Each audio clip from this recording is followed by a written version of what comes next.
Moi, je pensais que je venais de la planète Mars. Peut-être un jour que je trouverai quelqu'un qui sera aussi bizarre que moi. Bonjour, je m'appelle Lucille, j'ai 31 ans et je suis ici pour parler du haut potentiel intellectuel. Pour moi, le HPI, du coup, je pense que c'est pas quelque chose qu'on peut définir comme ça. Parce qu'en plus, moi, je suis pas spécialiste, je suis pas psychologue, je suis une personne, du coup, qui a juste des expériences en tant que haut potentiel. C'est pas une intelligence, en tout cas, académique ou mathématique, ça n'a rien à voir. Il y a des HPI qui sont caissiers, il y a des HPI qui sont ingénieurs. C'est pas parce que, du coup, on est caissier qu'on ne peut pas être haut potentiel, ça n'a rien à voir. Et je pense que le QI, vraiment, c'est pas ce qui définit un haut potentiel. Là, en ce moment, on a la série sur TF1, mais en tout cas, je vois pas en quoi ça va sensibiliser au potentiel en disant qu'on a 160 de QI. Voilà. Il y a beaucoup d'enfants qui vont voir les psychologues en disant « ouais, mon fils, il a 20 sur 20, c'est un haut potentiel ».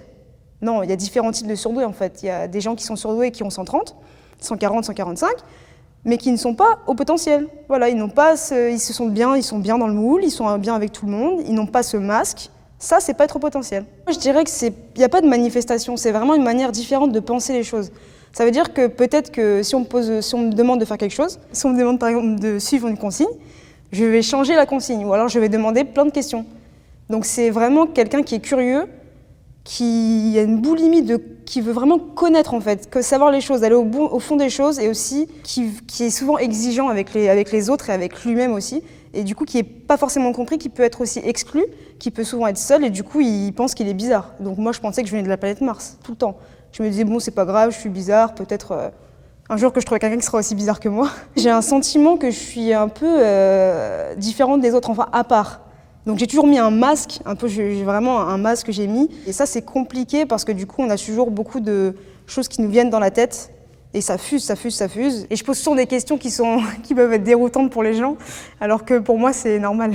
Souvent, les hauts potentiels, en tout cas pour moi, c'est comme ça que ça se manifeste aussi, c'est que je sais, en fait, il y a beaucoup de choses que je sais, sauf que maintenant, avec le recul, souvent, j'écrasais les autres, sans m'en rendre compte. Maintenant, je fais plus ça. Alors, le problème, c'est qu'on est encore dans le contrôle, parce qu'un haut potentiel veut tout contrôler. Moi, je veux tout contrôler. Il faut que je contrôle tout de A à Z. C'est génial d'être haut potentiel, mais c'est aussi du travail, sur soi. C'est la solitude. Il y a beaucoup de solitude parce qu'on est tout le temps en train de penser. Et l'ennui, en fait. L'ennui, surtout, ça peut être avec les autres, mais après ça, on peut le combler. Je veux dire, moi, en posant ses limites, et ben ça, c'est fini, je m'ennuie plus avec les gens en fait. On peut pas toujours être seul et décider de ce qu'on veut faire, même si on voudrait le faire, parce qu'on veut toujours être aux commandes en fait, c'est ça. C'est comme un pilote de ligne, c'est tout le temps ça. Ça peut être compliqué les relations amoureuses, parce que du coup, le HP, il a envie, en tout cas moi j'ai envie de sauver la personne souvent, parce que je sens qu'il y a un problème.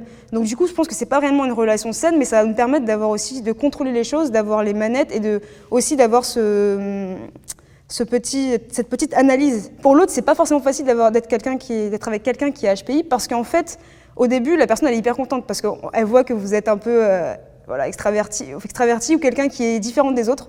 Donc souvent, moi, on me voit comme un génie un peu, comme quelqu'un qui a beaucoup voyagé, qui parle plusieurs langues, qui fait plein de projets. Et du coup, c'est comme une projection en fait. On fait une projection sur moi. C'est paralysant. Je pense qu'en fait, je savais qu'il manquait quelque chose parce que moi, je suis vraiment dans le développement personnel. J'adore ça.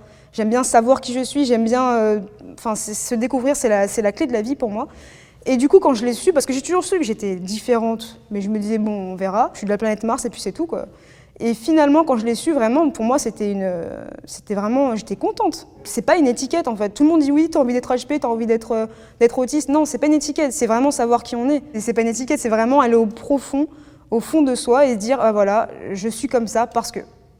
Et du coup, je peux mettre ça en place parce que je suis comme ça ou parce qu'il y a des choses que je pourrais pas faire ou que j'ai envie de faire tout seul. Je pense qu'il y a plusieurs étapes. Voilà, il y a la phase au début, je crois que je le suis, je ne sais pas. Le HP, c'est je ne sais pas que je sais. Au début, c'est ça. On lit des livres, on lit des articles, on se reconnaît, on a peur de passer le test, on ne sait pas. Et après, du coup, il y a le fait de le dire voilà, à la famille, à l'entourage. Compliqué, parce que là encore, on va dire non, toi, t'es pas surdoué, t'es pas au potentiel, ou c'est pas possible. Toi, surdoué, non, c'est impossible, voilà. Et du coup, on te renvoie aussi à ta différence, souvent, dans les remarques qu'on va te faire. Toi, t'es trop susceptible, arrête de trop penser, surtout, non, faut pas trop analyser, surtout pas. Arrête, tu te fais des films, là. Tu vas trop loin. Ce genre de choses, voilà, où vraiment, on te remet à ta place. Et là, du coup, c'est là où t'es vraiment seul, parce que et tu te dis, maintenant je sais que je suis comme ça, je sais qu'on va me dire toutes ces remarques-là, parce que c'est pas dans la norme, c'est pas ce que les gens disent la plupart du temps. Et après, tu as la phase de, ok, maintenant c'est bon, j'ai intégré, j'en parle aux autres un peu plus ouvertement, que aux personnes qui qui comprennent. Donc je mets mes limites, je pose mes limites. Après, tu as la phase où c'est là où c'est encore le mieux, c'est la phase 4, c'est là où tu n'en parles plus du tout et tu intègres ce que tu es finalement. Tu intègres ça c'est parti de toi. Pour moi, ça a été un soulagement parce que je me questionnais quand même. Hein. J'ai fait vraiment d'introspection profonde et du coup, oui, c'était vraiment un soulagement quand même de savoir ça. Je suis au potentiel, je suis heureuse de l'être et je suis bien dans mes baskets.